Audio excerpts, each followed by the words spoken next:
Greetings and salutations. Welcome to Knife Chats with Tobias. Well, it seems like every time I think I'm done with the StoneWorx series, Rough Ryder comes out with another StoneWorx knife.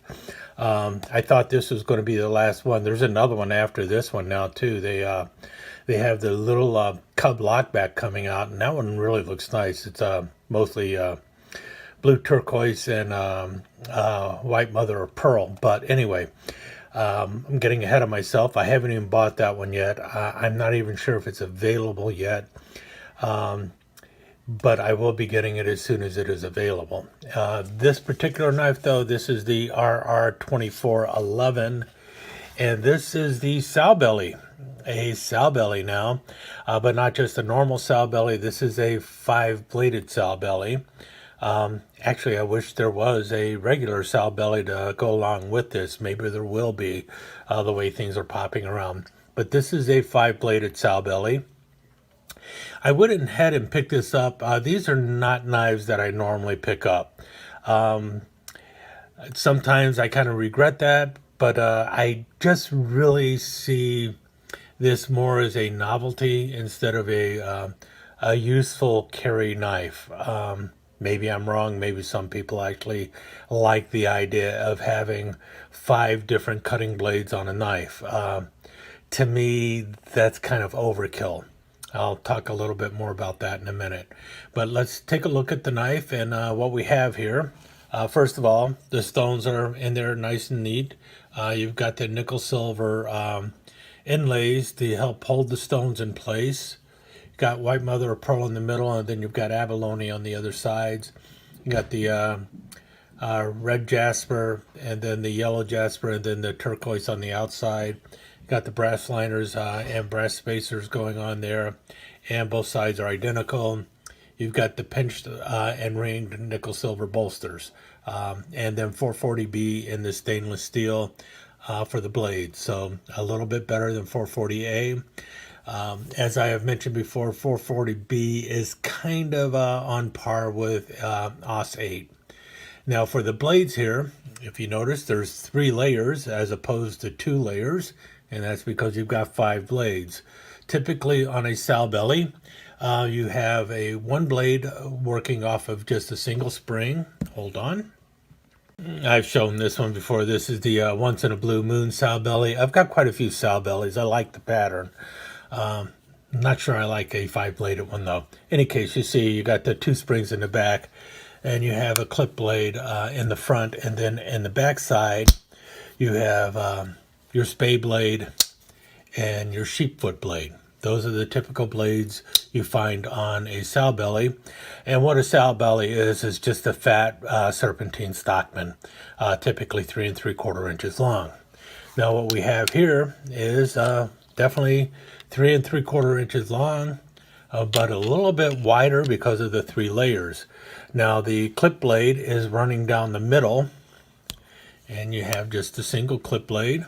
How does that compare in size to this one? Yeah, pretty much the same. A different location for the pull. That's about the only difference. And then on the back layer, we'll flip it over, and you have your spay blade. Spay blade here is a little lazy, I gotta tell you. It really is. And I have noticed that with a lot of them that have the half stop. Notice here, the spay blade got much better action on it. There is no stop at all on this. It just rolls all the way around. And the sheepfoot is the same way. This one here, you've got the sheepfoot up front. And again, I guess the action is a little bit better than the spay blade is. But not much better, especially on the opening. And then in the front, you have 2 other blades. You have a spear blade, and you have a small clip blade. Nice looking clip blade too. Got a nice action, nice angle on that clip blade too. But that's basically the difference. They've added 2 more blades to the front of your Sowbelly, and those being the spear blade and the clip blade. my question is, do you really need all those blades? Or is this more novelty? For me, this falls more into the novelty line. I am glad I got it. Like I said, I'm going to pick up everything in the StoneWorx lineup. I like the way the stones look in here, but I probably would have preferred just a regular three-bladed Sowbelly. And hopefully they will do that, come out with a three-bladed Sowbelly. Now they have several stockmans already in the series.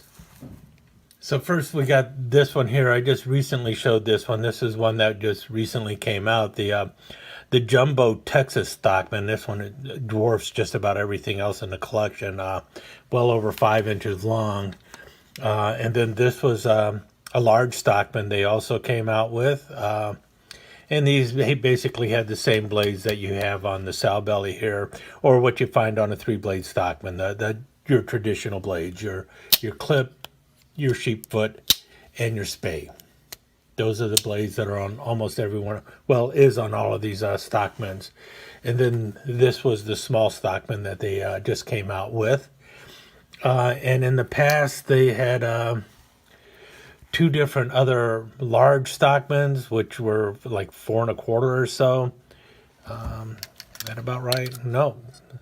These are just like 3 7/8 inches. But they did have another large Stockman before, which was the 4 1/4, which is what this one is. And then they also had a small Stockman, very similar to this one, except with mother of pearl in there and everything. And I believe one of these two, I believe this one also was released with a blade etch. One of these two was with the blade etch as well. I don't have it. I didn't bother to pick it up.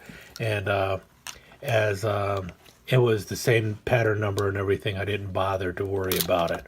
But you see, there's a plethora of Stockmans in the StoneWorx series.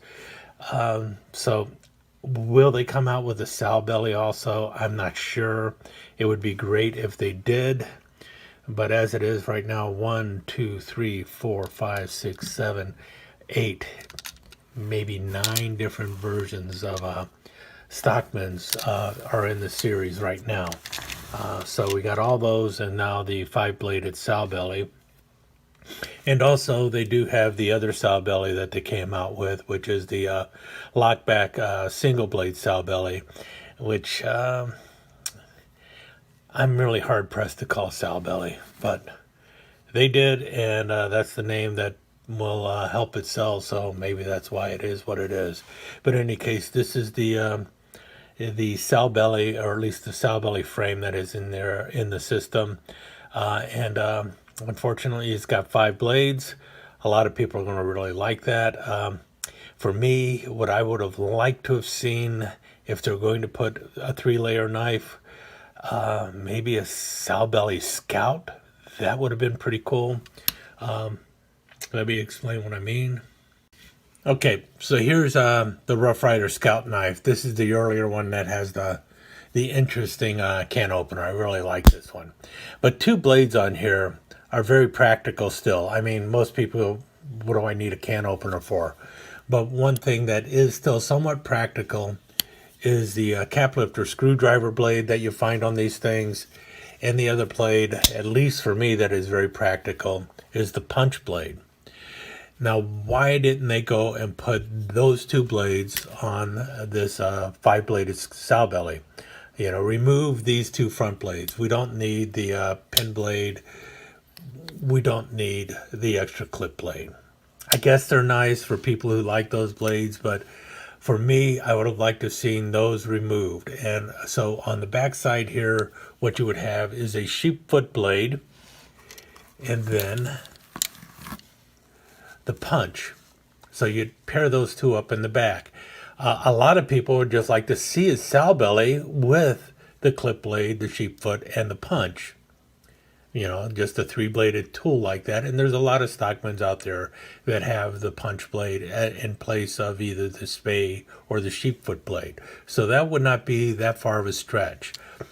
But then instead of having these other 2 blades up front, why not put the spay blade on the front side there, and on the opposite side from the spay blade, throw in that the cap lifter screwdriver. Now you might need to make the screwdriver a little shorter, but that wouldn't be a major problem either. But I think that would have been a much better option, to throw in a cap lifter screwdriver and a punch, instead of just adding two more cutting blades. To have two blades in there that would be actual tools, I think would have been a more functional knife, in my opinion. Now, I know there's going to be people who's like, nah, I wouldn't use those other things either. But really, do we need 5 cutting blades on a Sowbelly? I don't really think so.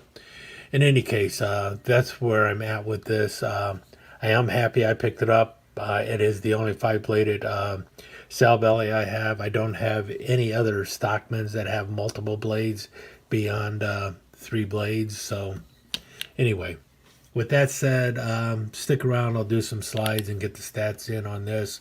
How I'm going to manage to get 5 blades in there. Well, stick around. We'll find out.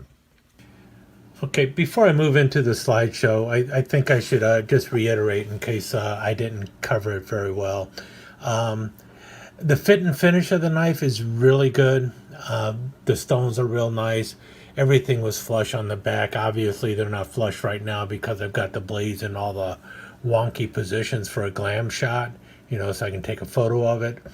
I'm not overly impressed with the walk and talk. The blades are probably around a 6 or a 7, but you really do have to pull them all along. But once they get into the open position, all of the blades are nice and tight. There's no wobble in any of the blades or anything like that. But the walk and talk could definitely be better.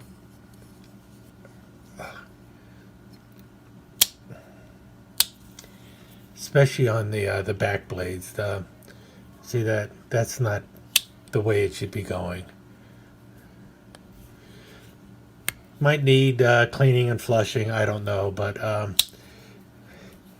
it's been my experience that the cleaning and flushing only helps a little bit. It doesn't really solve the problem. Does that really cause a problem with the way the knife is going to work? Not really, but for those who really like that smooth snapping action, you're going to be a little disappointed in the knife, because the blades just don't have that pop that you would hope for. But the knife itself is definitely well made, well constructed. But as you can see, really nice and tight here. Nice finish. No gapping or anything. So really, it looks great. Action could be better. Blades pretty sharp right out of the box, and once they're open, it's a good lock. So it's a good lock up once it's there. It's just getting there that might be a bit of an issue. All right, with that said, let me move into the slideshow. Now I gotta open all the blades again.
take just a second to thank you once again for dropping by and spending a few minutes here at Knife Chats with the Pious. I really do appreciate it, and I do appreciate any comments that you leave. So please remember to give me that thumbs up, and also don't forget to subscribe and ring that notification bell so you'll know when the next episode is up and running. Thanks again for dropping by. Really do appreciate your time here.